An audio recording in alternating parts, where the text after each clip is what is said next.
अब बिहार की बेटियां सिर्फ स्कूटी नहीं, इलेक्ट्रिक कार भी दौड़ाएंगी। सम्राट सरकार ने महिलाओं के लिए ऐसा ऐलान किया है जिसने पूरे राज्य में चर्चा को तेज कर दिया है। अब ईवी कार खरीदने पर मिलेगा सीधा 1 लाख रुपए का अनुदान। नमस्कार, मैं फरीदा गजल और आप जुड़े हुए एक न्यूज 24 के साथ। देखिए, सम्राट चौधरी की अध्यक्षता में हुई बिहार कैबिनेट बैठक में इलेक्ट्रिक वाहन नीति 2026 को मंजूरी दे दी गई है। नई नीति के तहत अब बिहार में महिलाएं अगर इलेक्ट्रिक कार खरीदती हैं तो उन्हें सरकार की ओर से 1 लाख रुपए तक की सब्सिडी भी मिलेगी। जी हां, सरकार का दावा है कि इससे महिलाओं को आर्थिक राहत मिलेगी और राज्य में इलेक्ट्रिक वाहनों का इस्तेमाल भी तेजी से आगे बढ़ जाएगा।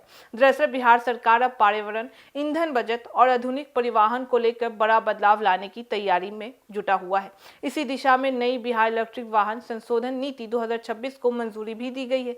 इस नीति का सबसे बड़ा और आकर्षण महिलाओं के लिए घोषित की गई विशेष सब्सिडी बन गई है, जिसके तहत अगर कोई भी महिला इलेक्ट्रिक कार खरीदती है तो उसे सरकार की तरफ से 1 लाख रुपए का अनुदान भी मिलेगा। सरकार का मानना है कि इससे महिलाओं को आर्थिक मदद भी मिलेगी और वे तेजी से इलेक्ट्रिक वाहनों की तरफ आकर्षित भी हो जाएंगी।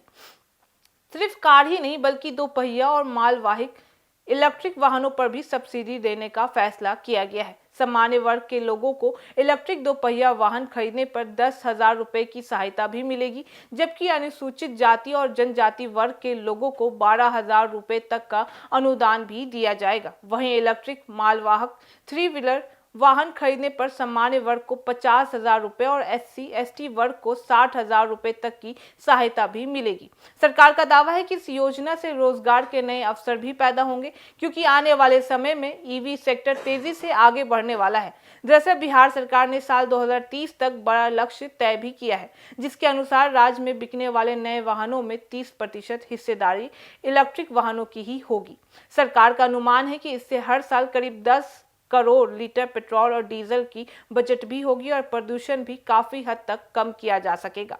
इसके साथ ही राज्य में चार्जिंग स्टेशन विकसित भी करने और ईवी इंफ्रास्ट्रक्चर मजबूत करने की भी योजना पर काम किया जा रहा है। इस पूरी योजना को सिर्फ पर्यावरण सुधार नहीं बल्कि आर्थिक और सामाजिक बदलाव से भी जोड़कर देखा जा रहा है। खासकर महिलाओं को ईवी कार पर अलग से अनुदान देकर सरकार ने बड़ा राजनीतिक और सामाजिक संदेश देने की कोशिश भी कर दी है।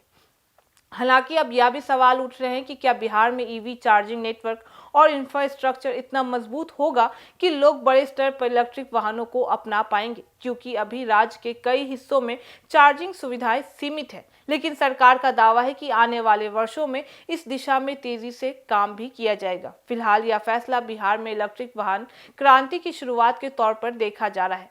1 लाख की सब्सिडी, इलेक्ट्रिक वाहनों को बढ़ावा और 2030 तक बड़ा लक्ष्य। बिहार सरकार ने साफ संकेत दे दिया है कि अब राज्य भी ईवी युग की तरफ तेजी से आगे बढ़ना चाहता है। अब देखना होगा कि क्या लोग इस नई नीति को अपनाते हैं या फिर यह सिर्फ कागजों तक सीमित रह जाता है। तो फिलहाल इस खबर में बस इतना ही। बाकी इस मामले पे आपकी क्या राय है, आप हमें कमेंट करके जरूर बताओ। ऐसी तमाम खबरों के लिए देखते रहे एक न्यूज़ 24। हर खबर सबसे पहले, सबसे सटीक। वीडियो को लाइक करें, शेयर करें, चैनल को सब्सक्राइब करना ना भूलें। धन्यवाद।